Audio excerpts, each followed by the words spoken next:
never see her smile, never hold her hand or feel her hug. I've been impacted by this brutal, cowardice, and preventable tragedy in every way, shape, and form. I no longer have a best friend that I relay every thought or worry to. I no longer run every day. It's so sad. Yeah. So damn sad.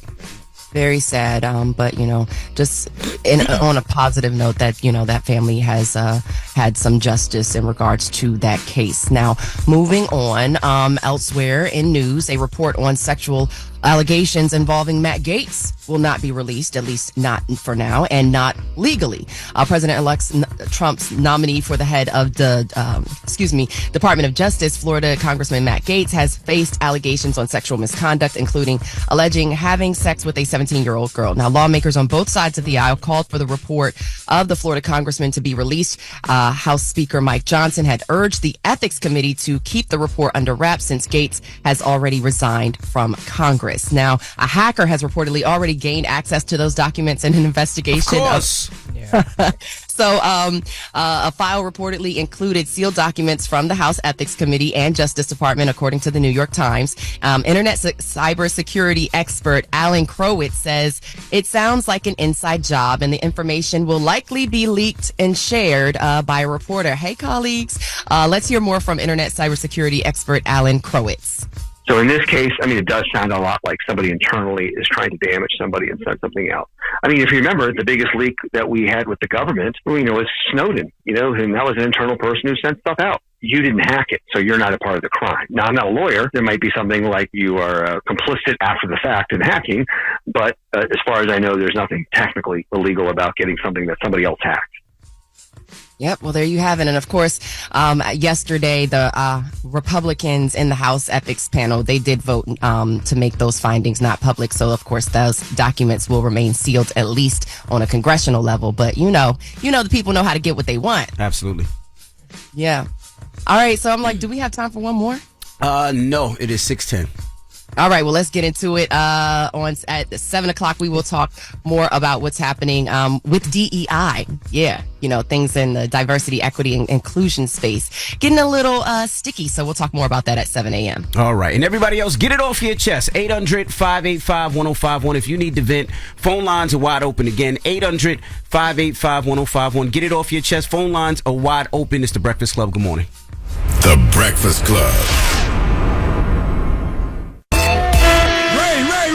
Yo, Charlamagne, Envy, what up? Are we live? This is your time to get it off your chest. I got an indoor pool, an outdoor pool. We want to hear from you on The Breakfast Club. We can get on the phone right now. He'll tell you what it is. We live?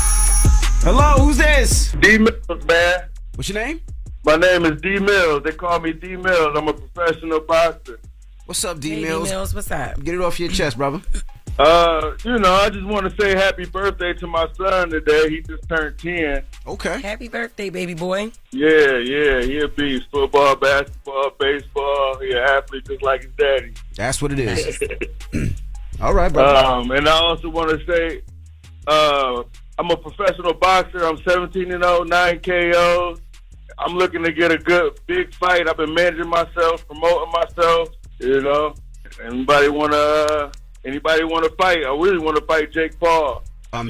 Jake Paul's not going to fight you. You don't have a big enough name as of yet, but I'm sure if you continue to fight, he's only fighting big names. He's bringing in $40 million. So, unless you're a Mike Tyson, a Floyd Mayweather, a Tank, or somebody with a name that's going to attract some people, sir, you're on your own. Yeah, well, December 27th, I'm fighting Isaiah Thomas in Motor City Casino. Okay, well, good luck to you, brother. Okay. All right, I appreciate y'all, man. Have a good one. I listen to y'all every day. Have a good one. Happy birthday to your son, too. Hello, who's this? Top of the morning. What's up, Good bro? morning. Hey, how you doing? I just wanted to say, man, it's raining out here. I'm a truck driver. I just want everybody to be careful. That's all I wanted to say. That was it. Hey, all right. You in the truck now? Yes, sir. You know what I need? Come on, baby. Come on, man. You already know, man. There you go. All right, man. Have a good one. You too, man. Thank you. Hello, who's this? It's Sheila. Good morning, Breakfast Club. Hey, Good Sheila. morning. Good How are morning. you? I'm doing good. Hey, I wanted to tell you, Jess, I saw your movie twice, and I think it needed part 2. Don't you think it was really good? I think it did. Nobody been calling up there talking about it. I think you do, because I need to know what happened to Leah after she got slapped. Yeah, girl, yes. Thank you so much for How supporting they the gonna do movie. me like this? I know, right? I appreciate you, babe. Like this. I'm gonna watch it this weekend. I gotta watch that this weekend, and I gotta watch Penguin this weekend. Yes. So I gotta. It's my daughter's competition, so I got a little time when they in between their little dance meets. I can watch all the movies I need to. Make sure you do. Okay. DJ Emmy, I got one more thing. I will ask you 2 more things. I want one of your books. I got Charlamagne book. Can I get one of your books? Sure, absolutely. Real Life, Real Love. It's a relationship book, and hopefully it can help people out with their relationship. Me and my wife been together 30 years. We've been married 23. And we talk about everything, not just the good that everybody hears and sees on Instagram when you hear people's relationships. We talk about everything that got us there, from insecurity, infidelity to everything, but and how we made it through. So I will definitely send it to you. If you hold on, I can get your information and send it right to you. One more thing. I ain't gonna hold y'all no longer, but I want to shout out to my mental poetry health group for 4 years, Galaxy of Poets, on Instagram. So shout out to them. We celebrated our fourth year in November. So I'm shouting out to that group. Okay. And your name is Sheila, right? Shela? It's Sheila. Shelia. Yes. Lia. Okay, I got you, Mama. Hold on, okay? Okay. Get it off your chest. 800-585-1051. If you need to vent, hit us up now. It's The Breakfast Club. Good morning. The Breakfast Club. This is your time to get it off your chest, whether you're mad or blessed. I hate the way that you walk, the way that you talk. I hate the way that you dress. Everything with me is blessed. Call up now. 800-585-1051. Not just me, I'm what the culture feeling. Hello, who's this? Hey, this your girl Bianca from Atlanta, back in the building. Bianca from ATL. What's up, Bianca? How you doing? Good morning, everybody. It's so good to hear from y'all. I got 2 things to get off my chest. Go ahead. All right, first thing, the grand opening for Bankhead Seafood, presented by T.I. and Killer Mike. Everybody keep asking me how was the food. Unfortunately, I didn't get a chance to try the food, but it was good to see the 2 brothers coming out, opening up their businesses and having some opportunities for people like us in the community. Absolutely. Also, I would like to shout out my nonprofit. It's called Forever I Love Atlanta, first spelled F-U-R. And we help people in the inner city who got pets, families, anybody who need assistance. We help to get those low costs of free. We do a lot of free giveaways.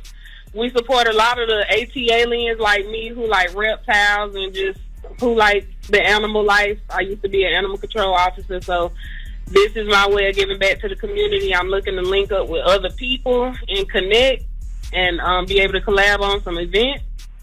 You can reach me at foreveriloveatlanta@gmail.com and hit me up on Facebook and Instagram. Thank y'all so much. Thank you so much. Have a good one. Shout to 96.1 The Beat. They're having their annual Jingle Ball concert. It goes down on the 19th of December. So I'll be there hosting that. And I'm going to go definitely check out Bankhead Seafood. Now, if you want to know who's on that show, it's Sexy Red, it's T.I., T-Pain, Saweetie, Kid Leroy, Tinashe, and Gunna. So if you haven't got your tickets, get your tickets. And I'm going to be in Atlanta for that concert. When is that? The 19th of December. That's with dope. Louis V. That sounds dope. Salute to Louis V. Hello, who's this? Hello, this is James calling from North Carolina. What's up, James? Get it off your chest. Yo, I was calling to see if y'all had heard this story. This Florida dude some years back wanted to come up with some money so he can get some concert tickets. So he goes online saying he'll do anything to earn some money. This guy hits him up and tells him he wants to hire him to cut off 3 of his toes, cook them up, and eat them. And he give him $4,000. And the dude tries to go through with it. But the guy that wanted his toes cut off ended up going back on his word and saying he can't go through with it. But he ended up paying the dude anyway. Damn. Y'all ain't never heard that story? I never heard that story. Never ever in life. And there's nobody I want to see that bad to cut off my fingers and toes. I mean, nah. I'm sorry. I love Hove. I love Nas. I love Beyonce. But I'm not cut off my toes or my fingers to see anybody in concert. No. No, he wasn't the one that was going to get his toes cut off. He was going to cut somebody else's toes off, and that person was going to pay him. That's disgusting. That's crazy. Yeah, and the dude was black, too. That sounds like an episode of Criminal Minds. Absolutely. That's disgusting. Yeah. Well, you have a good one, and you need to do different searches on your TikTok and your Instagram. You're searching for the wrong thing, bro. Oh no, man, this was on a TV show. This was on a TV show called It's Florida, man. Oh, now that explains it. It's Florida. Okay. Definitely sounds like Florida. Got it. Have a good one, brother. All right. Get it off your chest. 800-585-1051. We got Jess with the Mess coming up. What are we talking about? Yeah, Keke Palmer did an impression of Nicki Minaj, but Nicki Minaj sent that ass a cease and desist. For an impression? Uh-huh. We'll talk about it when we come back. It's The Breakfast Club. Good morning. The Breakfast Club. Morning, everybody. It's DJ NV, Jess Hilarious, Charlamagne the Guy. We are The Breakfast Club. I would have stayed home if I knew Jess Hilarious was still sick. Jess been sick the last 2 days. You still sick, Jess? No, Listen to her talk. I was not sick. I was sick Monday and Tuesday, but you know, you still have lingering symptoms after you get rid of like a cold what you or got? the flu, or I don't know what I have. My throat's starting to hurt. Your throat was sounding like that when I came in here yesterday. Okay. Don't do that. Okay. And now you ordering tea, all of that. No, my throat's starting to Don't hurt. let the nice outfits and the nice hair fool you. That woman is sick. Boy, please. You were just looking sick before you went to Dr. Natasha Sandy, and now I see a difference. it, right? She looked nice and gorgeous. Okay. So, yeah. So shut up. Let's get to Jess with the Mess. Yeah. News is real, whether it's Jess Hilarious, Jessica Robin Moore, just don't do no lies, don't do no lies. She don't spare nobody. Worldwide Jess, worldwide Mess. On The Breakfast Club. She's a culture shifter. She was able to get y'all to see something and understand something that nobody could get you to see. It's time to set it off. All right, so our wonderful Keke Palmer opens up about being the provider for her family before we get to some other stuff about her. So she was recently on Club Shay Shay, and during that conversation, she opened up about being the breadwinner for her family while growing up. My parents, at their best, made $40,000 a year growing up. A year. Yeah. I was making that a show. Kiki, you know it's not normal that a child is the provider for the family. Can I have a tissue? Did you realize what was on Kiki's shoulder? Yes, I did. I wore it like armor. It's okay, you did amazing. I would do it again for my family, for community. And I think that is the thing. Life is a lonely place. It is. And when you have your family, and if you're the one, then you're the one. My sister could go to FAMU and she had to worry about nothing. Same thing for all of us. We get to do things that we weren't able to do.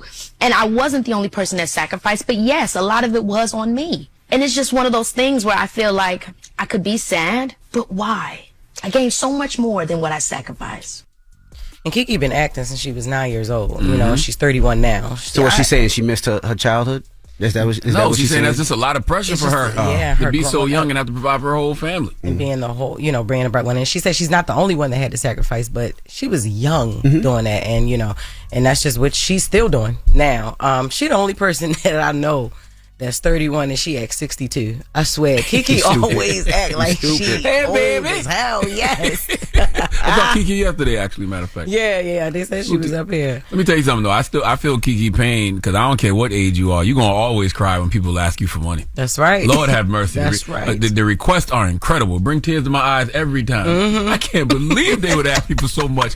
Who do they think I am? Hey, yo. Anyway, during another promo stop, Keke appeared on Jimmy Fallon's show, and she told a story about a conversation that she had with Nicki after she did an impression of Nicki. She's in the middle of talking to them. She's like, I need to talk to you. Hold on. And I'm like, I done did something. Nicki about to cuss me out at the Met Gala. Yeah. And I was like, okay, I'm going to sit here and wait and see what she had to say. And then she's like, look, I don't read the press. I don't know everything that's going on. But I just want to tell you, nobody knows what it's like when we turn off the lights and we got to be with ourselves. So you do whatever you need to do to be good with you. And I was like, yeah! I love it. That's right, Nicki Minaj. So after that video went viral, Nicki responded to it on X, and she jokingly threatened to send Keke a cease and desist. She said, "Oh, what a Keke! Why would she even tell that story? Doesn't she know that could mess up the whole bad guy thing? Let's see if she's still laughing when she get hit with this cease and desist, child. The bad guy, Chun Keke. Every time Nicki play like that, people never know when to take her serious. That's true. Like, you know what I'm saying? But that was a joke. You can tell that was a joke. Obviously. But I like how she came up to her and everything like that. T.I. roasted a bouncer. He was in Austin, Texas, and he couldn't get into a restaurant. They kept asking for his ID, and he decided to retaliate by roasting a bouncer. I'm right here in Austin, Texas, on East 6th Street at a place called Revelry. There's a sucker up here at the front. This sucker right here talking about I need some ID to get in somewhere. Any nigga wear some shoes like that ain't gonna keep me out of nowhere, man. Nigga wear them peppermint patty shoes. This man got on a Walmart Versace shirt, boy, with them Ross pants. And here, what your nipple hard for, man? Why your nipple hard for, man? That boy got them thick ankle. But look at that boy ankle poking out the side of them peppermint patty shoes. But what is that velvet? What is that velvet? Your grandma put them up in a birthday card. Was for $5, $6, didn't it? All right, back to your business. I'm gonna tell you something. I would hire that bouncer anywhere. If that bouncer was doing his job. That bouncer was like, I don't care who this is. Yeah. And he was calm. He didn't trip out when T.I. was playing with him. He played with him a little bit. He showed his shoes and all that. And he did his job. He did. Because the reality is, we don't know if the manager been sending people there without IDs just to see who's letting folks in without ID. Wow, yeah. That bouncer was doing his job. Yeah, not only that, most people don't understand. A bouncer's job is the bouncer's job. And they'll always tell you, yo, there's a camera on me. Even when you go to the party, they was like, yo, Envy, I know who you are. There's a camera on me, but you just got to show your ID because they're looking at me and I want to keep my job. And I respect it. And nobody is above protocol. Like at certain restaurants, you just can't do that. You have to make an example. What if somebody behind him was like, oh, damn, just because that's T.I., you're not, but I will honestly say this is the first time he acted like his son. I was like, damn, he turned into King real quick. That's something that King would have did. In my opinion. But you know what? I respect that T.I. because maybe about 10 years ago, it wouldn't have went like that. First of all, that wasn't T.I., that was T.I.P. that was doing that. That was Tip. 10 years ago, it would have T.I. would have walked in the restaurant regardless. Period. Yeah, period. I get that dude was a little big, though. T.I. would have walked in that restaurant regardless. Regardless. All right. Respected that bouncer, though. He was doing his job. Nah, absolutely. And I don't got time for another story, so I will push it to the second hour. That's Jess With The Mess. Thank you, Jess. Now, when we come back, we got front page news. Morgan Wood will be joining us. And then Telfar Clemens, the founder of the fashion brand and bag line, Telfar will be joining us. He has a store that he's opening up in New York City, and we'll talk to Telfar when we come back. All right, it's The Breakfast Club. Good morning. Morning, everybody. It's DJ Envy, Jess Hilarious, Charlamagne the Guy. We are The Breakfast Club. Let's get in some front page news. Now on Thursday Night Football, the Steelers take on the Cleveland Browns at 8:15. Good morning, Morgan. Good morning, good morning, good morning. Envy, Charlamagne, and Jess. Y'all all right? Yes, ma'am. All right, so let's get into it. The clapback congressional queen is going viral once again.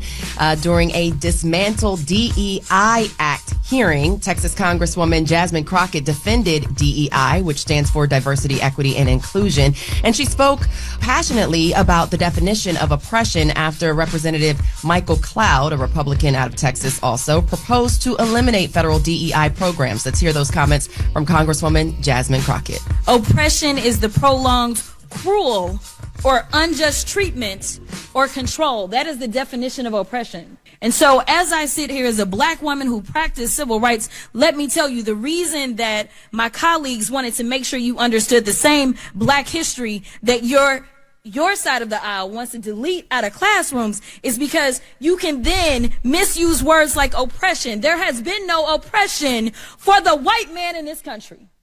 You tell me which white men were dragged out of their homes. You tell me which one of them got dragged all the way across an ocean and told that you are going to go and work. We are going to steal your wives. We are going to rape your wives. That didn't happen. That is oppression. She's not lying. Right. I love Jasmine Crockett. She's not lying. Too, y'all. Yeah, so she went on to say it is white men on this side of the aisle telling us, people of color, on this side of the aisle that y'all are the ones being oppressed, that y'all are the ones being harmed. She said that is not the definition of oppression. Of course, when asking that question earlier in the segment where she was saying, you tell me which white men were dragged out of their homes, Representative James Comer, a Republican out of Kentucky, interjected and said, you can start with Exodus. And he was referring to the biblical book in which that describes how Jewish people fled slavery in Egypt. Now, the Congresswoman did not acknowledge that remark. But yeah, it's getting real sticky as, one side of the aisle is fighting against the efforts of the other side of the aisle as we have this new forthcoming administration. So she said it perfectly. I mean, what she said was, if you look at it, she says white men comprise 30% of the country's population, but hold over 60% of elected offices. Yes. Like, let's be honest. Like, how unfair could we be? Hence why there is efforts for diversity, equity, inclusion, right? Correct. So the fact that they're trying to reverse those things, it speaks to her point. Speaking of what's elsewhere in Texas, the family of a Dallas man who was shot and killed by a police officer has been awarded a $100 million civil judgment. Former officer Amber Geiger was not in court for the lawsuit, even though she was named as a defendant. She is currently serving a 10-year prison sentence for the 2018 shooting. Geiger entered the wrong apartment and shot Botham Jean, thinking he was an intruder. His relatives, while he was actually in his apartment, his relatives will likely not see a dime of that, but their attorney says that it sends a message to other cops to, make sure you're doing what you're supposed to be doing. Yeah, I hate that. I really hate that. You go through the lawsuits and you do get that $100 million. I think it was like $98 million or $99 million, $100 million, whatever it is. But the family won't get a dime of that. Which is sad. And not to say that money's going to bring back a life, but Jesus. Yeah, it's something though. I mean, damn. It could certainly ease the quality, I guess. I'm not sure. And why they say they won't get a dime of it? Because they sued her and she has no money? Yeah, well, there's that too, So where is it going exactly? Well, it's a judgment right now, so it's just on the books. It's just, but she's currently in jail. So, how do you get that restitution off if you're currently serving? But when she does come out, because she's serving 10 years, I think she did 2 already. So when she does come out and she gets to work, they should be able to take some of her money, right? Until she Absolutely. passes? Okay. Absolutely. And look, ain't that the way they do with us? Absolutely. Yeah. All right. Speaking of other news in Texas, Texas Republicans want the 10 Commandments to be posted in every public school classroom. The bill filed recently faces opposition from civil rights group. Imelda Mejia with the Texas Freedom Network says that public schools teach kids of all faith and some who are not religious, and this also violates the separation of church and state. Let's hear from Imelda Mejia with the Texas Freedom Network. It's deeply concerning to see that there is an influx of attempts to insert religion into our public schools yet once again. The 10 Commandments are better fit for Sunday schools than they are in Texas public schools. Our neighborhood public schools serve students from all faiths and no faith, and we should really be leaving the idea of religious education to family. Now, of course, this comes as neighboring Louisiana saw a similar law blocked last week by a federal judge who called it unconstitutional. In Louisiana, Republicans want to also post the 10 Commandments in public school classrooms. Last week, a federal judge blocked the legislation, saying it was unconstitutional. The state appealed, but lost again. This time, it was a federal appeals court that shot down the law. Civil rights groups who filed the suit on behalf of parents argue the law is asking to a state to sponsor religion. What do you guys think about that? I mean, we've talked about this before. It's not the worst set of rules to have posted, but there is a separation of state. Yeah, I always thought that, the one thing about public school is they didn't base it off of religion. So it was kind of religious free. But I think, even though the 10 Commandments, I think it's a great, thing to live by. I just think it's kind of weird because I thought the whole idea of public schools were not to be based off any religion. That's what I thought. I could be wrong. Right. The separation. No, you're right. The separation of church and state. And bringing things home to New York. New York is getting a new police commissioner. Mayor Eric Adams says Department of Sanitation Commissioner Jessica Tisch will take the helm of the NYPD starting on Monday, making her the second woman to lead the NYPD. Now, Tisch spent 12 years with the NYPD, with Mayor Adams calling her a battle-tested leader who implemented several technological developments for the NYPD, including the city's first text-to-911 capability. She also managed the implementation of police body-worn program. Let's hear more from Mayor Eric Adams and Jessica Tisch on their forthcoming, as she gets ready to start as the new police commissioner. Commissioner Tisch does not have to be in city government. She's here because of the love of the city, coming from a family that has been committed and dedicated to the betterment of New York City, and using her experience and expertise to take us to the next level. In my dozen years at the department, I had the opportunity to work with some of the most extraordinary public servants, people who run toward the danger when everyone else runs away. It is now my privilege to lead you, and I'm looking forward to coming home. Yep, Tisch called the appointment an extraordinary responsibility, vowing that she will always honor the work of cops.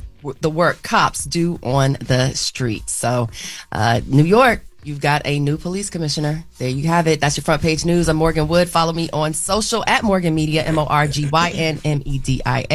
And for more news coverage, follow us at Black Information Network. Download the free iHeartRadio app and visit BINnews.com. What's that? Who said what?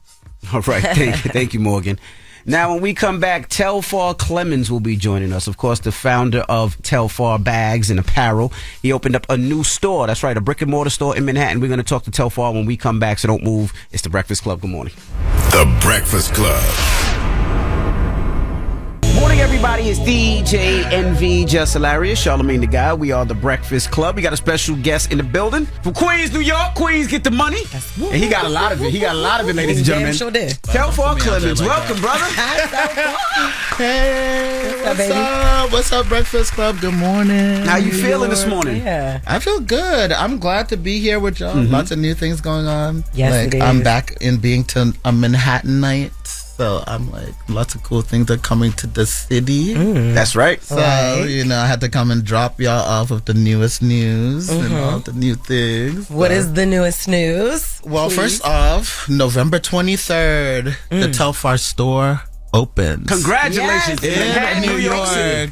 In New York City. We're going to bring back, going downtown, Soho shopping, loitering, I'm going to be down there where all the fake bags are and the real ones, and we can pick and choose. Yep. But they just recently did a sting, and they said they got $40 million worth of fake bags off the streets. That's horrible. And why is that horrible? Leave those people alone. I'm like, yeah, what did it like? I totally they don't have anything better to do. It's like I love to be able to go down. I love seeing my bag down there. I'm like, that's when you made it. But that doesn't affect the sales, though. The fact that somebody can get your bag fake, it's the same price.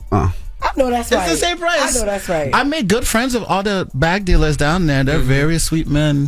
Very sweet men. That's definitely like a different way of looking at it. I love that. I love that you are not trying to, No. It's like the bag's the same price. Yeah. Right. I get it. So it's like we're going to be on the same street. We're sharing the same turf. They might be selling the same bag. How long has it taken for you to actually get your store?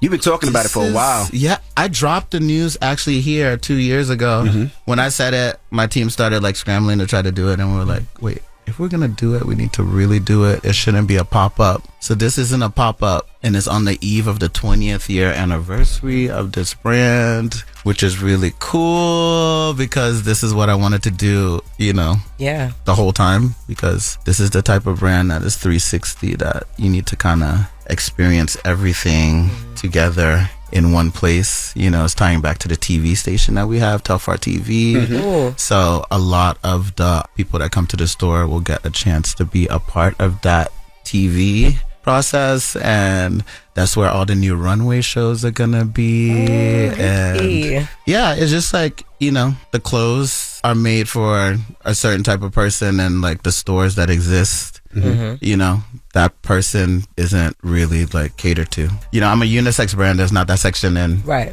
any store, so I have to do it myself, and I think it's gonna be a really interesting experience that people are gonna be able to take part in. So. Well, you have enough product, right? Because that's one thing people always say, that when they try to buy your bags or your stuff, is sold out. They're sold out. So if you have a store with only one bag in it because it's sold out, how are you gonna fix that problem? But that's why he don't knock the people on Canal Street. That's why he don't knock the exactly. You just go back down there. You said they might have it before. We're good friends now, so the real ones are out there. But I mean, like, there's no more, like, you don't have to wait for the drops. Like, when you go to the store, you can basically get any bag, any size, any color, and even bags that you haven't even seen yet will be there. And then also too, the main thing is like, really getting to experience the clothing. So there's one section that's for clothing, one section that's for bags, and then one section that's for TV. And all those things will be what you can experience. But does that make you nervous though? Because one of the things about Telfar were people love the bags, they love the clothes, but some of the mystique was trying to get it right, because it's sold out. You got to get the drop before the drop day. Like, that was part of the mystique of getting it. Kind of like with sneakers, right? You want to win it on that app. But if everybody gets it, it's like, I don't want it. So how does that affect business? Well, I think that's not what we were trying to do in the first place. That's just a beautiful thing that happened, and it helped to, like, because that's when I took the business basically like independent. Like, we weren't like trying to sell to stores. This was kind of during COVID, and it really it was like the most beautiful thing, because that's when I realized that the brand was bigger than what, like a store could project how much to buy, or like, the industry could predict how much you can sell in a season. It was like bigger than that. So it was reassurance of this next process that, should happen. Now, for people that don't know, you were here a couple of years, 2-3 years ago, and you talked about this, but I want for people that's just listening now, because some people might have just heard about you in the last 2 years, right? Latecomers. For people that don't know, the first question I would get was, you're from Queens, New York. Left Rack City. The hood, the same place as Nori, right? Yeah. How did a young boy from Left Rack get into making bags, and how did it become successful? And bags. Fashion originally, I always have been interested in clothes. I've always had my own perspective on what I wanted to wear. I love both women and men's clothing, and the right type of thing that I was allowed to wear, or I come from West African parents. I'm from Liberia, and there's a certain way of how you should dress and how you should carry yourselves, and I completely was not with that. So it's I wanted to be me, literally actively tried not to go to any school that had uniforms or anything like that, because that's the way I express myself. You know what I mean? So from very young, I knew what I wanted to do, but I didn't know that was a job. I wanted to be an accountant. I was really good at accounting. So that's what I thought I was going to do, and then be able to buy and, afford the clothes that, that I saw. And when I actually was going down that path, I'm wait, I'm really interested in fashion and making it and selling it to people rather than math. And also too, it's the things that I wanted to wear didn't exist, and it didn't exist for a person like me to be oh, that's the thing that I want to wear. It's where can you get that? It's I have to make it, So it's challenging myself and, the industry that I'm in to kind of understand where I was coming from, which is a thing that I actually had to divorce myself from the industry to be able to do, because it's just it's not made for the type of brand that I am. Now, in the last 4 years, your brand has become one of the biggest Black-owned brand names. Wow. Without any investors, without any stores, any traditional advertising. How the hell did you do all that? It's the people. You see a mirror of yourself. Even how I relate to the internet is I don't really use it. It's I just see other people that post things, they post themselves in the bag, they post their lives, and it's really the bag is this entryway that people begin to enter into the brand and kind of understand what's behind it. But it's it's I've been doing this for 20 years, and each year I make two collections a year, and this bag has helped us be able to kind of communicate it, and people can get a piece of it in this kind of way. And I'm excited to see how, it being available, there being a store, this third component in the business now, what happens in real life, because it's a real life brand. It's not an internet brand. Yeah. It's before the internet. It's you can't even Google me.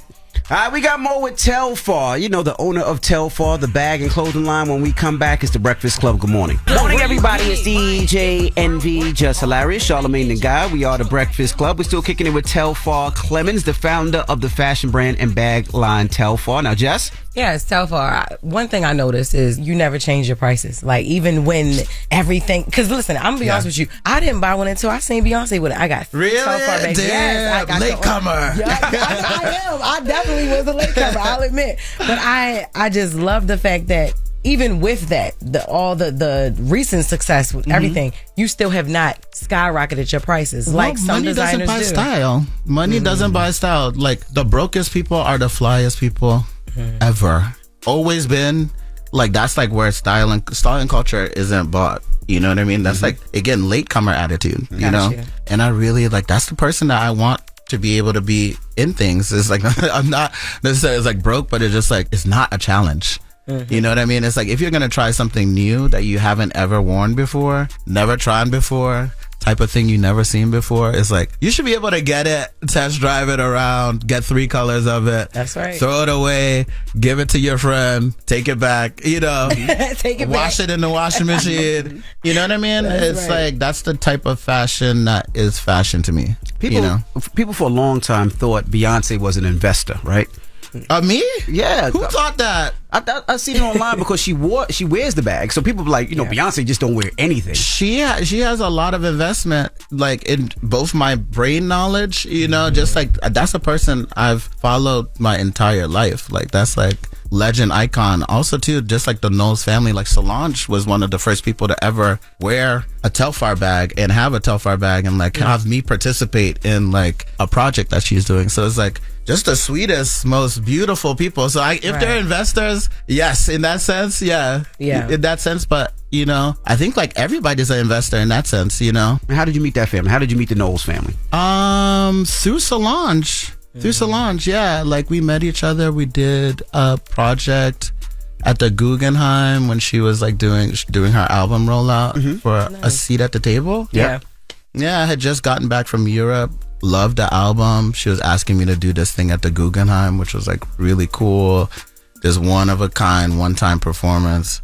Like everybody wore white, like, and like I dressed like the entire cast of this like performance. I think it was like maybe like 50, 60 people.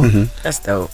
And that was like one of the first things that like like kind of like the style of like runway shows that I want to do are like it's involved in that, you know what I mean? That's like, it's not like walking down a catwalk like that, it's like has music, style, fashion, art, so I just new things, and it's just like a memorable experience. And that was like one of the first most beautiful things that I got to do, What is Telfar TV? What can we expect? Telfar TV, you're on it right now. Okay, that's right.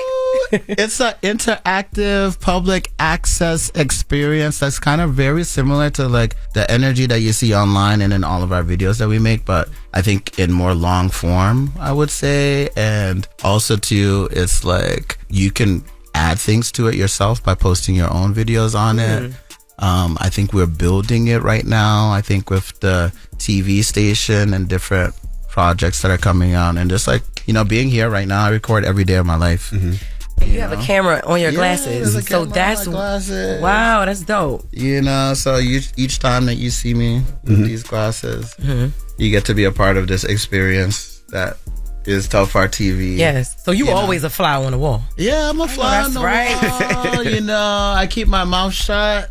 But it's like, it's been a part of just different projects. That's how we release different clothes sometimes. It's like different things are going on in my life. And rather than having like a camera crew with me all the time, it's like, I'm the camera crew. I see how people actually react to me. Yeah. So it's like, it's like this very, like, kind of unique practice to how I want to start releasing clothes. I want to ask, I noticed like when you Google your bags, you see a lot of designers starting to copy what you do. I see y'all too. Right. Yes. And without saying any names like Coach, how does that affect? They look very similar. Shout out to Stuart Vevers, who was like a very, very, very good mentor during CFDA. Like it's what it is. A lot of stuff. But I'm gonna let you speak. I'm gonna let you speak. So I'm saying a lot of this stuff looks exactly like the line that you put out. But how does that affect you? Because you design it, you put your heart and energy into it, and to see other people mimic to what you're doing, how does that affect you and the brand and the business and you mentally? Yeah, without collaborating, without it trying to be a collaboration. And I think like, I have really, really, really, really, really beautiful customers and a fan base that like, if you know, and I'm not in competition with them. I started doing this thing kind of like as like, when I made that bag, it was based off of the Bloomingdale shopping bag. And I was like just around during Christmas, and I was like, damn, everybody looks so good when they've come from shopping. I was like, bags all sizes. I was like, damn, everybody looks good. A man, a baby, like everybody looks good. I was like, I want to make a bag like that, and I want a bag like that has my logo on it. You know what I mean? And we started like that, and then we started to refine what it was made out of. And we were like, like maybe it should be made out of something that's not, it's like, I'm not like this type of person that's like, it needs to be this material and this material. I'm like, it's more like, is it useful? Like, do you look good? You know what I mean? And like what it is, it can be categorized in all different kinds of ways. So it's like, we decided to call it a vegan leather bag. That was just like this joke on people that like, you know, esteem vegan. That's still like, you know, it's like, I eat meat, but it is vegan because it's not leather. So it's like when we did that and just like all these different takes on things that on the industry standard of what is desirable and what is fashion, you know what I mean? Was like, it was really a take on that. Having that be like actually like, you know, the mascot and the vehicle that got me to the place that I am. I'm like thankful for that because everybody can take place in that. Just like, it's like this New York thing that just became global. You know what I mean? But we make a lot of different bags now. Yes. You know what I mean? Bring one? I did. Wait, did I? I did. And also too, I have a really big surprise. Okay. Like a really big surprise. Okay. Well, it's not too big. It's not too small. It's not too small. It's a size in between. Okay. It's a size in between that everybody's been asking for. Like literally, I get hate mail about not making this size of bag. So this is going to be available only at the store. Oh gosh. And only with you guys. I love it. Today. I love it. And also too, I brought you guys the new gear from the store. That's what I'm talking about. My gosh. Did we bring the ITC New York? I might be lying, and if I did it, No, you're like, you telling the truth. I don't lie. Now keep it locked. We got more with Telfar. When we come back, it's the Breakfast Club. Good morning. Morning, everybody. It's DJ NV, Jess Hilarious, Charlamagne the Guy. We are the Breakfast Club. We're still kicking it with Telfar. Now, I want to ask, is there more pressure for black designers? Like, I look at some of the black designers, and when they put out clothes, I feel like they get crucified a whole lot more. Like, I know one of the designers, Kirby, he was MIA for a couple of months. People were criticizing him. Oh, Kirby, hope you're well. You know, so do you get criticized more? Do you feel like they criticize black designers more than white designers or other designers, I should say? I mean, first off, let's just start at like, white designers aren't called white designers. You know, That's true. They're just called designers. Yeah. And there's that ballgame, You know, it's that level of, it's like, I have to really learn that, you know, because it's like, when I first started making clothes, I think people thought I was Japanese just because of the aesthetic of what the clothes are and these different things. And like, when they saw me, they're like, oh, you know what I mean? And I had to just like really, that's like within the other person and within like our own community too, of like what you're supposed to look like. And I love being able to challenge what that is, you know, and also to everybody being able to accept that as not just like a black thing, but it's like a thing on fashion. It's like when I travel all over the world, I take little bits and pieces of these things and it starts to come back to these things. But then again, I'm like in left rack and I'm like, oh, and I know what this is and I know what that is. And on that person, it becomes this whole new world of like what it can be. I think getting it first and having it hard is like part of fashion. It's like, if you actually believe in it, it's like, take the hard road. It's like, if you actually want to look like that and you are that girl or that person, like, do that. Like, again, like I said, like, I will walk down the street and people will be like, you know, that's when you actually know you might be doing something right. And if you actually just look like that, it's like, I'm not changing my clothes every day. I didn't change my clothes every day, you know, like back in the day. And like, I ride a bike everywhere, but it's like, I really respect the person that is like, I wore this morning, I took the train, came home, went to this thing. It's like, you're actually that person. You're not putting on a costume like Instagram or something like that. You make enough money now where you don't got to take the train everywhere now. You know, the well, I haven't taken the train in a very long time, and I don't even think I took the train back in the day like that. Okay, because I ride a bike everywhere. Like I said, I'll ride a bike Queens, Brooklyn, Manhattan, all in one day, you know, and handle all my business from all year round. So it's like, I've never been like, it's like whenever I get on the train, it doesn't come. That's how you know I'm actually from Left Rack City. If you know about that, it's like when you get on the train and it doesn't come and you have to get back out. And you know? Yeah, the fashion, when you first broke into the industry, you did it independently, right? Did any of the fashion houses try to box you out? Because the way that you move was totally different from anywhere else. I think, you know, I just had, like, I like what I do. It's like I've gotten offers from everybody, and it was around a specific time, around like 2020, when people wanted a black face to be a mascot for a brand that's not black owned. to be acceptable for the time being. You see 2024, things are shifting back. It's like, I enjoy what I do. I have the freedom to do what I want to do, say what I want to say, which is really important. I have the freedom to choose when I put out a collection, how I put it out, and with who, and I couldn't imagine being able to do that in the system. It's like I said, I had to actively choose to leave the fashion industry because I'm like, it's not what this brand's about, Now, Beyonce, do you send her every piece of clothing or bag that you put out? Beyonce? I heard she does it herself. She orders online? She's the queen. I don't know. I haven't even ordered online. I think she hit someone up and she has good people working for her. So, yeah, I can't, like, she works in mysterious ways. I'm like, that's right. Yeah, I didn't even know we did that, You still get giddy and excited anytime you see her wearing a bag? I get giddy and excited when I see, like, everybody wearing a bag. Yeah. Like, I get giddy and excited when I see you wearing a sweatshirt, It's like, I watch y'all show in the morning. Like, you guys are the voices of the morning.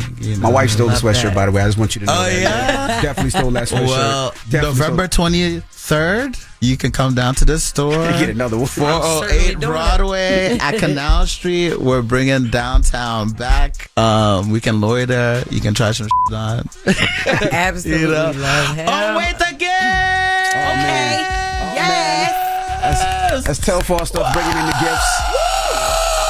Oh my God, this is the new bag. It's the new size. It's the new size. It's the new size. It's not too big. It's not too small.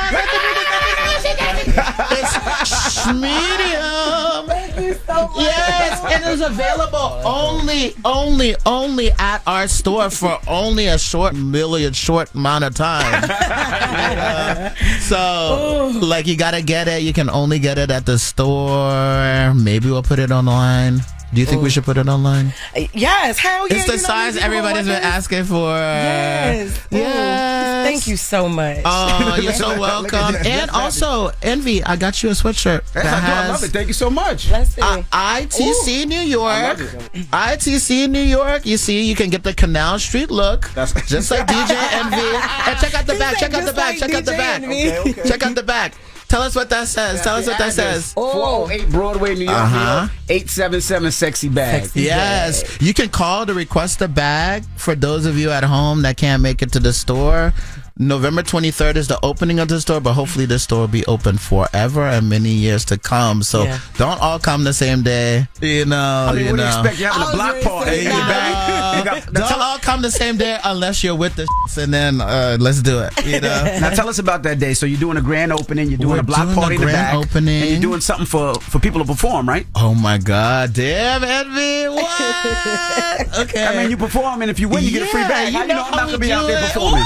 Okay. He just got all the information, don't he? See? You listen to DJ Envy, listen to the source. The party and the opening is going to be November 23rd. If you want to come by and be a part of Telfar TV on that day, please just stop by and see us. Or don't.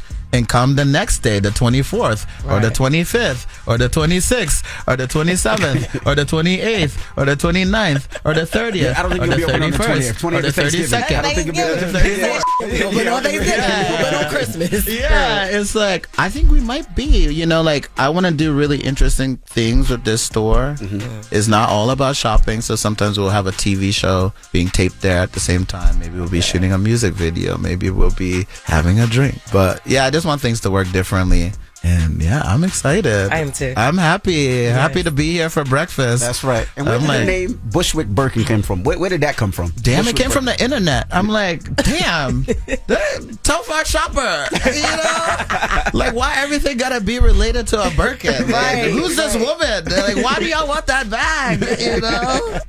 And I guess, like, I can take the esteem or whatever the street says it is, but Telfar shopper and lots more to come.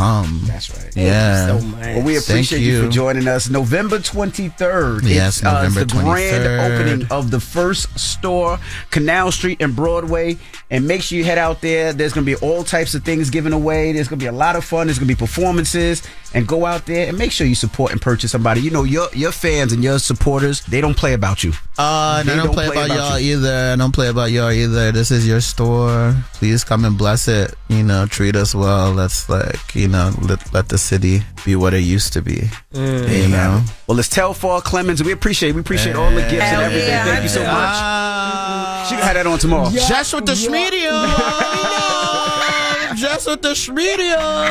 It's Telfar. It's the Breakfast Club. Good morning. Morning, everybody. It's DJNV, Jess Hilarious, Charlamagne, the guy. We are the Breakfast Club. Now, Charlamagne wasn't here for the Telfar interview. Nah, I miss my guy Telfar, man. But look between your legs right now. What the hell? Don't listen to him, Jess. Pull it out. Don't pay him no attention. Pull it out. There you go. He left you. Like what? Listen, Telfar got you excited. Just he left you a little gift. Look at that. Telfar left you a little gift. Thank you, Telfar. I appreciate you, brother. I heard y'all 2 queens from Queens just in here cackling. Yes. He gave me a bag. Oh, I got a bag, yes. That's dope. A bag that didn't even come out yet. And he's debating whether he wants to put it online or in the stores yet. So I'm the first one I got it. All right, let's get to Jess with the Mess, y'all. News is real. Whether it's Jess Hilarious, Jessica Robin Moore, Jess don't do no lies. She don't spare nobody. Worldwide Jess, worldwide Mack. On the Breakfast Club. She's a culture shift. She was able to get y'all to see something and understand something that nobody could get you to see. It's time to set it off. All right. So my computer decided to glitch. But anyway, all right. Teslin and Amber Rose exchange words. So we recently had Teslin Figaro up here on the Breakfast Club, and she spoke on why she felt Kamala Harris did not win the election. So from the door, you didn't think Kamala was going to win? You right at the gate. No. Because she's a black woman, or? Yeah, absolutely. America was not going to vote for a woman of color, period. In the history of black women and white women allyship, alleged allyship, I have never known a white woman to give a job to a woman of color before they got it. That includes even McDonald's on fries. They didn't give it to Hillary Clinton. They were not going to give it to her. I know there was hope. I know you talked about, believing in us, but it was never about us believing in us. It was about us knowing them. All right. And then Amber Rose had something to say. She said, what the F is she talking about? Most white people in America voted for Obama both terms. Stop with all the white supremacy oppression BS. She's sitting on the biggest black media platforms in the country. Kamala was in over her head. I'm sure she's relieved that she lost. Now it's time for a real alpha to make America great again. But Teslin don't duck no smoke. I know Tez came with 100 million characters. And you already know. Straight shot, no chaser. She said, but this was a classy read though. I'm actually happy that she responded this way. Very classy read. She said, Amber Rose, Obama is a man, ma'am. So what the F are you talking about? Ma'am, I actually gave you a little credit for your efforts when I said I understand why Trump thought you added some level of value. So you may want to watch the full interview before you come for me. I'm not like the others that you like to play with on the internet. And this ain't College Hill. Boop.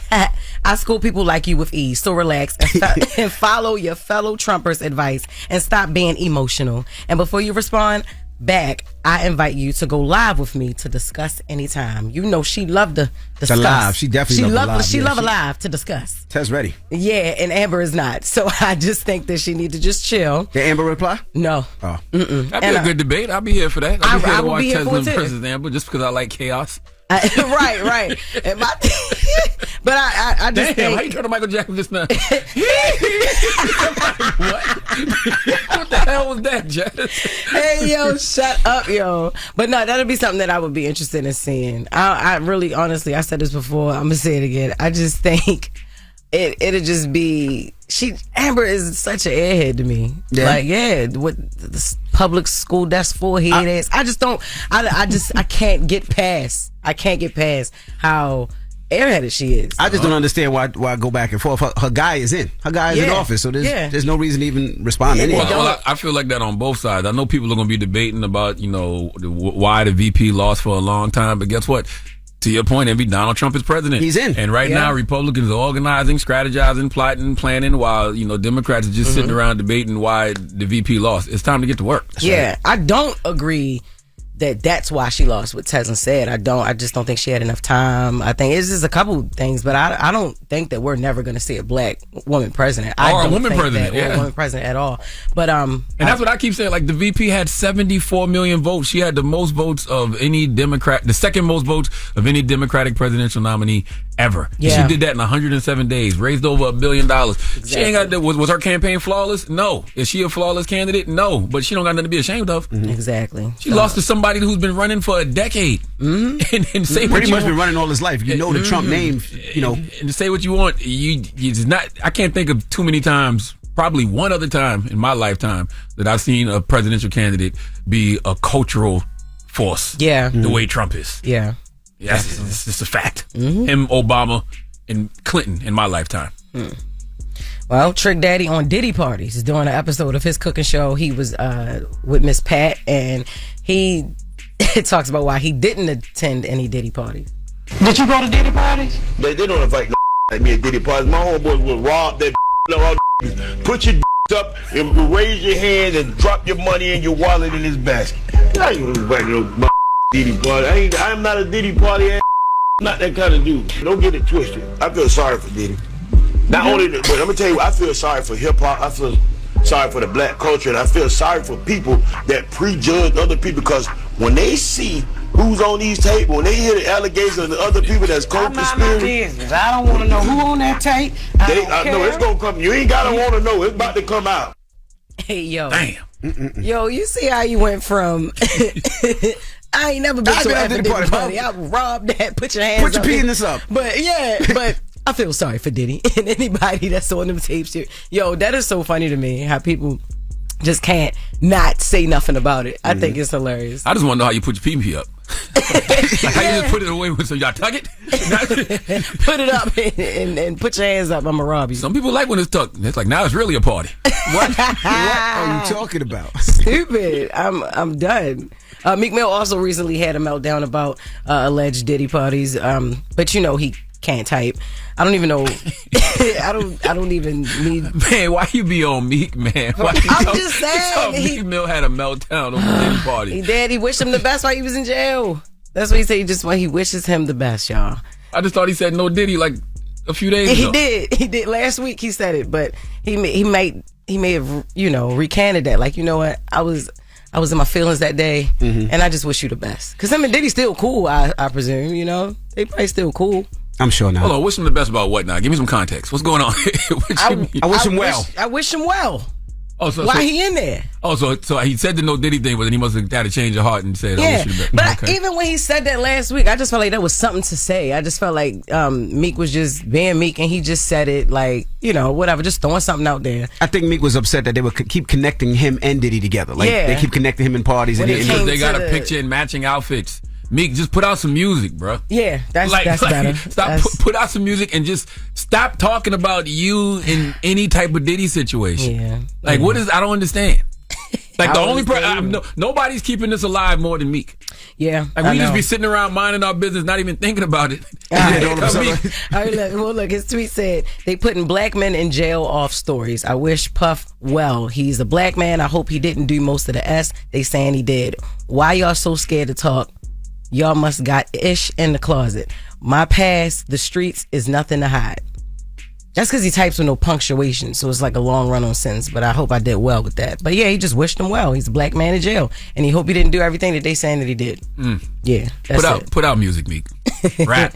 And that is Jess with the Mess. Thank you, Jess. Charlamagne, who you giving that down to? Man, 4 after the hour, we need a man named Robert Kawada to come to the front of the congregation. We would like to have a word with him. I believe it's Kawada. But let me tell you something. What he did is so diabolical.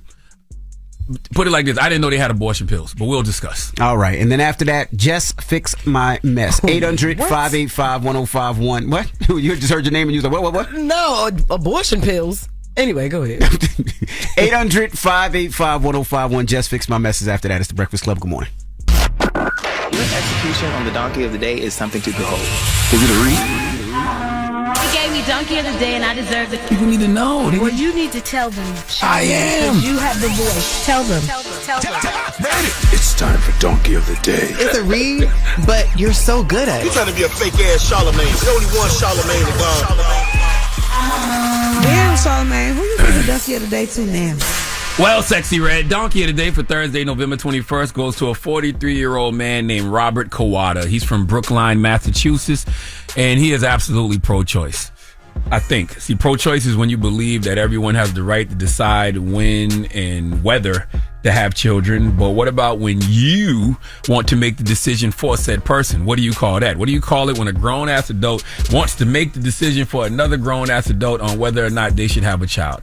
Somewhere right now there is a man trying to convince a woman not to have a baby. Somewhere right now there is a woman telling a man, I cannot keep your baby, and he's begging her not to abort the baby. But it's her body, her choice. You can have some input, you can suggest some things, but the reality is if she wants to keep the baby, she will. If she wants to get rid of the baby, she will. You can't get mad at a woman that does not want to have an abortion.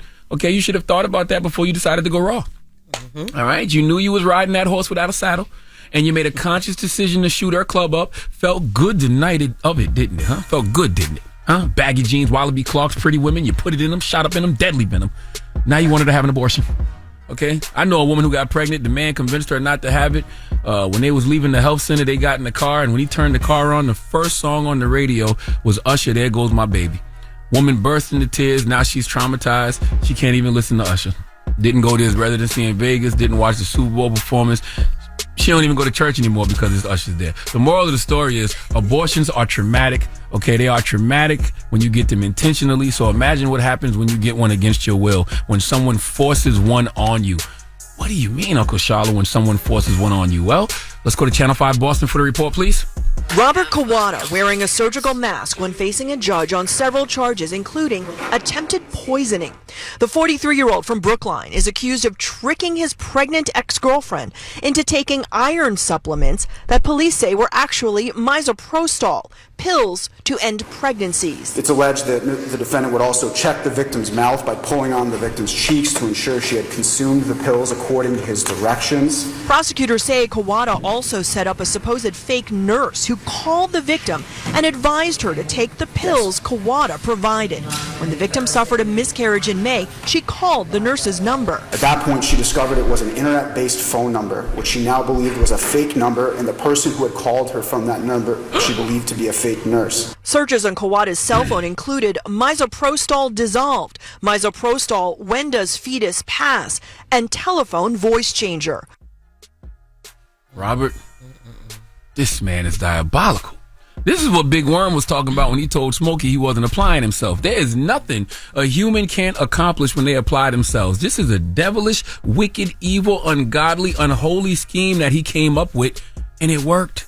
You telling me that a man who can come up with a plan this meticulous can't do anything he puts his mind to? He acted like he cared for this woman. He acted like he cared for this unborn child and encouraged her to take iron pills. The woman's instinct kicked in, right? That sixth sense that only a woman has. And she was reluctant to take the pills, but she trusted Robert because his father was an OBGYN. Now, I'm going to tell you something. You deserve at least a he. Okay? Just the he, not the whole hee-haw. But his father is an OBGYN, not him. Okay? So why would you trust him? They're not even in the same league. Hell, Bronny James is actually in the NBA, and he not his daddy. So imagine Robert not even being in the medical field trying to convince you to take pills because of what his father does, and you believe him. Furthermore, and y'all, I'm not the highest grade of weed in the dispensary. I had no idea there was an abortion pill. Did you? No. Mm-hmm. I know about Plan B, but I didn't know it was a whole pill that makes it convenient to off the baby. What can't you do on demand nowadays? No, they have the pill. A lot of women have to take it, especially if they go through pregnancy and they know something's wrong with the pregnancy. The doctor will give them a pill, so it helps with the I had no idea. Abortion quicker. I had no idea. Wow. Listen, man, adults should be able to sit down and have these conversations. Tell the woman you're not ready to be a father. Tell the woman you can't afford to take care of the baby. Just lay it all out on the table so then that woman can get prepared to do whatever it is she wants to do. It's her body. It's her choice. Shouldn't be a federal ban on abortion. Shouldn't be up to the state she lives in. Damn sure shouldn't be up to no man she was dating. It should be her choice. And I know you anti-abortion people are furious right now. You have to be disgusted at what Robert Kawada did. If you don't like people getting abortions willingly, then you must be appalled that he deceived this woman into having an abortion. And I'm going to tell you anti-abortion people something. In this case, I agree with you. I don't believe abortion is murder, but I believe unwillingly giving someone abortion pills to cause them to have an abortion, that's absolutely murder. Okay? Robert Kawada has already been charged with poisoning, assault and battery with a dangerous weapon on a pregnant person, and assault and battery on a household or family member. Go on and give him a baby slaughter charge. Okay, this is premeditated baby murder. I don't even know if those are real charges. I don't even know if that's a real thing, but it needs to be. Please give Robert Kawanda the biggest hee-haw. First degree baby slaughter. That's crazy. All right. Well, thank you for that donkey today. Now, when we come back, Jess Fix My Mess. 800-585-1051. If you need relationship advice or any type of advice, you can call Jess right now. 800-585-1051. It's The Breakfast Club. Good morning. The Breakfast Club. X about me. Relationship problems? X about me. You need to beat your coworker's ass. X about me. Your coworker need to beat your ass? Call it up. It's Dr. Jess, and I'm here to fix your mess. It's getting very much messy. Let me fix this. Morning, everybody. It's DJ Envy, Jess Hilarious, Charlamagne the Guy. We are The Breakfast Club. We have Kathy on the line. Kathy, good morning. Good morning, guys. How are you guys? Good. Morning. What's your question for Jess? So, Jess, I just wanted kind of like an insight. I'm dating a 27-year-old Muslim man. I am 36 years old. He's a business owner here in Miami. He has about 10 bodegas here. And the reason why I fell in love with him is because he was a boss. You know, he runs his stores. He makes money. He's financially stable. He's very mature for his age. But recently, we just moved in together. And it's like he's regressing, Jess. Like, he's not even acting like a 27-year-old. He's acting like a 19-year-old. And I don't know what to do because, like, I kind of feel like I was blindfolded in a way. Yeah. You know? Yeah. So last night, I kind of blew up. Not blew up in a bad way, but I kind of was, like, exhausted. And I was just like, you got to go. And now I feel guilty. You kicked him out? He's so helpful. It's so great. You kicked him out? I asked him to leave. I think I need space, but I kind of did ask him to leave. Okay. So everything was going great. Everything is going great. He's 27 and, you know, how old are you? I'm 36. And you 30? Oh, that's why you easily can pinpoint the childish and everything, too. Exactly. Okay. Yeah, but you didn't see any of that until you moved in with him, right? I mean, so he moved in with you. So he moved in with me. Gotcha. Correct. Okay, because you never really know somebody until you are around them every day, until you have to wake up and go to sleep with them every day. So I think that's why. How long y'all been together? I've known him for 6 years. And like I said, I've known him for 6 years. So he's been this boss for like 6 years. And we've been dating for like a year and a half. But I'm so confused how like he can regress like that. Like everything he needs my reassurance. He needs me to say, yes, baby. He needs me to pat him on his back. And I'm not trying to raise him. Yeah. I have a daughter. Right. Have you had this conversation with him? I did last night. Oh my God, how did that go? What happened? What did he say? He kind of like his jaw dropped to the floor, obviously, because he's madly in love with me and everything's going well on his end. But I'm kind of to the point in my life where it's like, I want that man, that force, that backbone, you know? Yeah. And that's what he was for the past 6 years. But now it's unbelievable, really. Yeah. Well, I think that was his representative that you was talking to, you know, that y'all before he moved in, like he was a different person before y'all, you know, because he did what he had to do to court you. And then now his real self is coming out, you know, he may be like, he acts like a mama's boy, right? Yep. That's kind of like what I'm thinking. Like maybe like you're missing that kind of love from your mom and you're kind of like seeing me like that. But right. I'm straight on that. Is he right? Is he close with his mother? He is very close. And like I said, he's Muslim. He's the first son. So he has crazy responsibility. They turn to him for everything. Yeah, and so imagine that he's 27 and he's been the breadwinner in his house, and he's been the only person that's been making money and that can take care of his family for a long time. So he had to grow up kind of quick, is what it sounds like, and he wants to be nurtured because he's always been the provider. Well, he's been the provider for a long time. You are so right. Yeah, so I think if you want that there, you may need to obtain a little bit more patience, but if not, shoot, just, you know, he can be a good friend, and then y'all can revisit that once he hit his 30s or something like that. And just to be honest with you really quick, like another thing too is, again, as I mentioned, he is Muslim and I respect that, but I would either need to convert into Muslim or just, you know, break the relationship up because he does want to marry a Muslim woman. So it's like futuristic wise at my age, I'm thinking long term. Yeah. Like this is kind of like playing house for me. And I think that's one of my frustrations too. So. Okay, but and you don't think you're gonna take that shahada, do you? No. Okay, yeah. So no, he better off as your friend, boo. But the year and a half, it sounds like it was nice while it lasted. Girl, it was amazing. He is amazing, and I pray and I hope that he finds what he's looking for and gets everything that he deserves and wants and needs, and he continues. And I wish the same for me. So yeah. Let me ask you a question, Jess. One thing that she said that always bothers me is when a woman is dating a guy and things get bad and she kicks the guy out, right? I'm just thinking, if I was that guy, I would never come back to your house, because if we're living together, that's ours. But when you get upset, you could just kick me out. Is there anything to that? Well, yeah, I've always I've kicked men out, and then I felt and then I felt bad though, to be honest, because every time I get angry, I would kick somebody out, and it what it does is it messes with their manhood.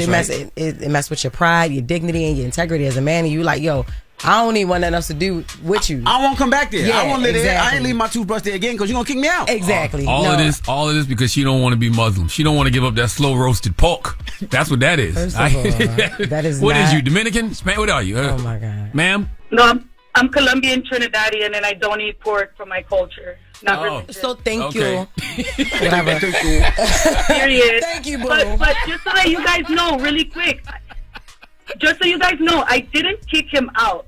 I didn't kick him out. I asked him to leave because I really need space, with my mental health. But I asked him to leave. Okay, and he I did, but that's for my mental health. Listen, if you guys are going through problems with your spouses and your significant others, it's okay. It's a responsible thing to do, is to space yourself out and to create distance so you can reflect and then come back. Exactly, so and I think it's important. I think that's the level-headed thing to do. Well, and thank you. Yeah, thank you, boo. Good luck, Kathy.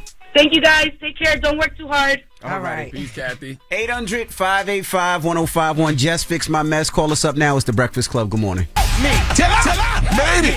It's the real deal. Help me. Help me. Oh my God. I'm all up in your mess. I'ma fix it. Fix it. Fix my mess. Fix it. Fix it. Just gonna fix your mess, because my advice is real. Morning, everybody. It's DJ NV, Jess Hilarious, Charlamagne the Guy. We are the Breakfast Club. We're in the middle of Jess Fix My Mess. We got Anthony on the line. Anthony, what's up? What's going on? What's up? Good morning. Yeah, so I'm calling because me and my daughter, when we split up, and she started acting all funny. She got a new guy, like I got a new woman, and I'm asking, do you think that we should speak to each other's significant other before they meet our young child, or am I just overthinking it?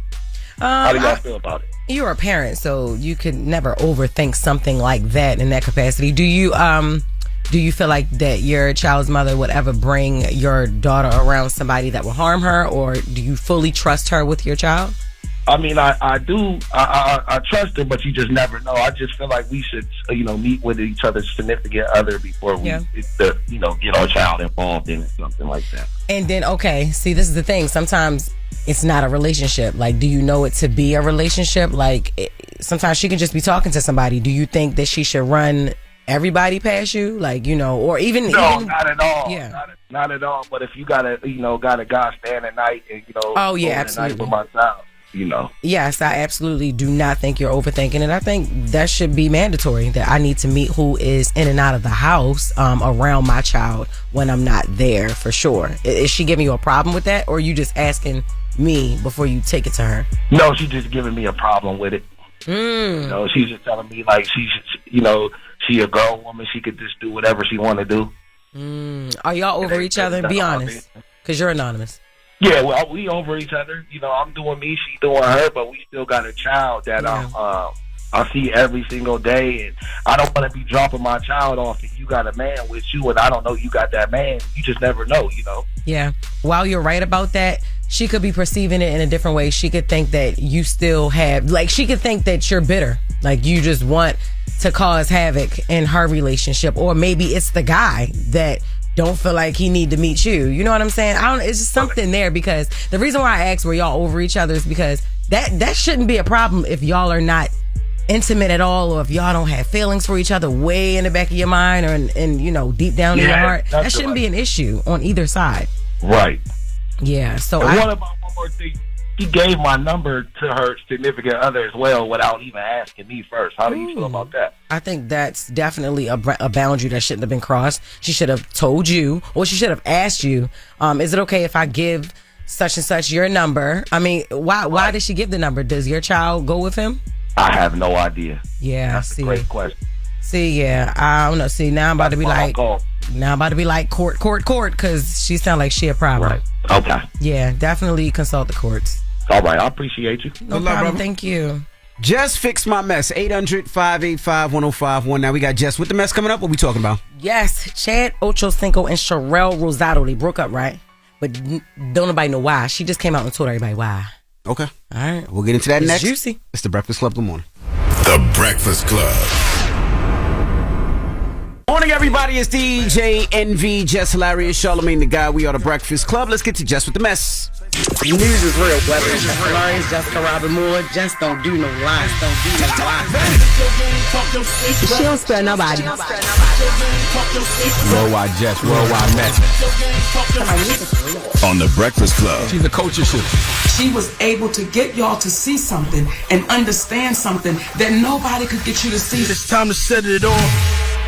All right, so last month, Sherelle Rosado shared a tweet announcing that she was no longer with Chad Ochocinco. She said, Chad and I are no longer together. Please stop tagging us. He is a free man, ladies. According to a source, Sherelle allegedly caught Chad cheating with another woman in their bed, and it was apparently caught all on tape.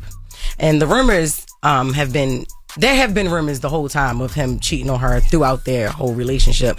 But when a social media user celebrated their breakup, Sherelle responded with a warning. The girl said, thanks, sis. I will kindly slide in his DMs. She said, I hope you don't catch nothing, sis. That response kind of reinforced the cheating rumors. Black men don't cheat, so it's just a rumor. Black men? What about black boys?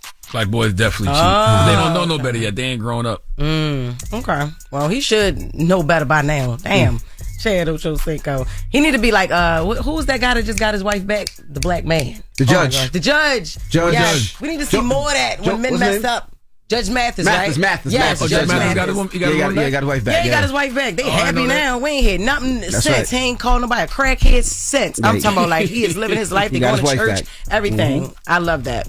Okay, so more cheating news. Okay, so comedian Coco Brown speaks on her marriage. Coco Brown was recently on an episode of Smitty and D podcast, and during that conversation, she opened up about finding out her husband was already married. Years into my marriage with a 4-month-old child, I found out that my ex-husband was a bigamist, and the woman that he claimed was his ex-wife was still his wife, and everybody in his family knew, but me. It still baffles me to this day that someone could be so deceptive, and to know that I've given you the grace I've given you. And that judge asked, did I want to press charges? And I said, no, I will not be responsible for putting another black man in jail. Wow. And he said, what do you want? I said, I just want sole custody of my child. I just want to be able to change his last name because he don't even know them people. I didn't press charges. I didn't come after you for child support. I gave you full access to your child, and you still chose not to be a father. I had to look that up, by the way. I didn't know what the hell is a bigamist. Yeah, I thought that was somebody who's prejudiced against big backs, but it's not. Oh my God! Man. Shut up! No, that's not bigotry or bigamist. So what's a bigamist? It should be that, but it's not that. A bigamist is the person who is can legally marry somebody who's already married. Yes. Like I thought that was against the law. I thought you can only in the United States. It's a crime. Yes. Yeah, it is a crime. That's why she said she didn't want to see another black man. That's go to when jail. press charges. Okay. Yeah. Yep. That didn't stop him though. That is crazy. That's sad. Lil Baby's family celebrates him. So back in March, it was reported that Lil Baby was attending Harvard Business School. Shout out to him. And it seems like he was enrolled in the launching new ventures program. Harvard's website says that the course teaches the core elements of entrepreneurship and building an entrepreneurial culture, from brand new startups to newly established lines of business at legacy companies. What? Either way, congratulations to him because he graduated. And that's amazing. We'll drop on clues, boss, a little baby. Did he take a semester, or was it a weekend class, or was it just online courses, or did he had to go though, right? How'd Jess know? Yeah, he did have to go. It just said he attended Harvard Business School. Okay. Now I know that's different from Harvard University. Is Harvard Business School. That's because it's Harvard Business School versus Harvard University. And is that like one of those honorary degrees? Which one do you get the free Cybertruck? None of them you get a free Cybertruck. You don't get a free Cybertruck at all. Damn free Cybertruck. No, you don't do that. Yes. I don't think you do that. Somebody told me if you attend one of them online courses, you get a free Cybertruck. That's not true. Oh, it's a raffle for one. No, it's not no damn raffle. But I thought I seen video of him going to class. That's why I asked. Oh yeah, well he probably was going to class. He probably was, but it just wasn't at Harvard University. It was at Harvard Business School. So either way, he still did something useful and positive with his time. There you go. As a rapper, I like that. Google and see if Harvard Business School got a campus. And they don't give you no damn cluster. Everybody got them Harvard Business School degrees. Let me see. Everybody got them honorary degrees too. Black China got she got one from Harvard. Who else got one from Harvard? Swizz got one from Harvard. And is that the same thing? I The don't know. honorary degrees and the business school degrees? Charlamagne got an honorary. Hold on now. Mine is from South Carolina State. Okay, I earned mine. But listen, they got the Harvard University online too now. So I don't know if all those things are different. They got the Harvard Business School, Harvard University online. That's not dissect this man's degree. Oh no, I'm not talking about him. I'm just talking about everybody else. Everybody else. Yeah, I know. All right. Anyway, Netflix is hit with a class action lawsuit. So they're facing a lawsuit after users experienced major streaming issues during the Tyson-Paul fight. I like this. Yeah. According to reports, a man named Ronald Denton filed the lawsuit yesterday in Florida. He said when he had turned on the fight 8 p.m. on Friday, he experienced legendary problems, including no access, streaming glitches, and buffering issues. And he's suing Netflix for breach of contract and seeking unspecified damages. Netflix acknowledged the issues the day after the fight, though. So they knew that some people weren't happy with it. They knew that the app was kind of lagging, but they didn't respond to his lawsuit. They just said that we don't want to dismiss the poor experience of some members. Why didn't we think of that, man?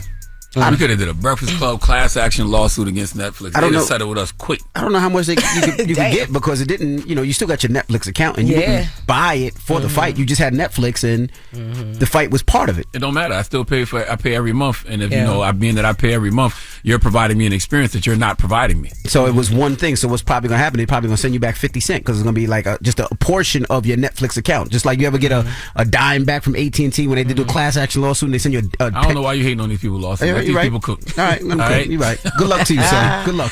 Good luck. So then Beyonce Buffalo during that Houston game. Oh Lord, I'm definitely going to join somebody class action. They're going to fix it by then. They got to fix it by then. I'm a Pinkett Smith Winfrey Nose Carter. You can't be buffering during Beyonce. Well, by then they're gonna have it fixed and everything because Netflix is just now doing live events. So I know they got some bugs and stuff to fix or whatever. So give them a little grace, y'all. Give them a little grace. And that's Jess with the Mess. Thank you, Jess. Now let's get to the mix, the People's Choice mix. Get your request in. We're gonna start off with some Juice WRLD. All right, it dropped on Friday, so we're gonna get it on. It's the Breakfast Club. Good morning. Nice. Morning, everybody. It's DJ NV, Jess Hilarious, Charlamagne the Guy. We are the Breakfast Club. Now we got to salute Telfar Clemens for joining us this morning. Salute to Telfar. Thank you for my bag, Telfar Clemens. That's right. He has a new store that's opening up in New York City. It opens up this Saturday. He dropped off some cool stuff. Just got a bag. Me and Charlamagne got some hoodies. So I didn't know he was from Left Rack. Yeah, he's from Left Rack. That's crazy. The projects. Queens. That's right, from the projects. So salute to Telfar for joining us. And when we come back, we got the positive notice to Breakfast Club. Good morning. Morning, everybody. It's DJ NV, Jess Hilarious, Charlamagne the Guy. We are the Breakfast Club. Man, I'm going to tell you something, man. The fact that after tomorrow, we got a week of vacation because it's Thanksgiving week, look at God. I need it. I need the rest. And then right after that, I think we got like another week or two, and then Christmas. No, we got a couple weeks. Yeah, we got a couple weeks before Christmas. Yeah, we got a couple weeks before Christmas. That's what's up. But listen, next week, y'all can catch y'all girl Jess Hilarious and your boy Desi Alexander in Austin, Texas. I'm going to go back to that restaurant that T.I. went to and see if they let me in. Are you? You better have your ID. I'm gonna have my ID. I don't care. I heard that place got some good food, so I see why he was mad. But meet me at the Helium Comedy Club, y'all. We got 2 shows on Friday, 2 shows on next Saturday. Make sure you get your tickets at JessHilariousOfficial.com or HeliumComedy.com. See you, Austin, Texas, next weekend. All right. And I want to tell everybody this Saturday I'll be in Moncks Corner, South Carolina. My 11th annual Thanksgiving giveaway is happening from 9 a.m. to 11 a.m. at Berkeley High School in the student parking lot. So you know how we do every year in Moncks Corner. So Moncks Corner, all surrounding areas, 9 a.m. to 11 a.m. Moncks Corner, South Carolina, Berkeley High School student parking lot. We'll be out there giving out your Thanksgiving turkeys and all your Thanksgiving accessories that go with the turkeys. Nice. Yes, so I'll see y'all Saturday. All and right. the positive note is simply this. I pay attention to actions, not words. I heard what you said, but I see how you act. Have a blessed day. Breakfast Club, bitches! You all finished or y'all done?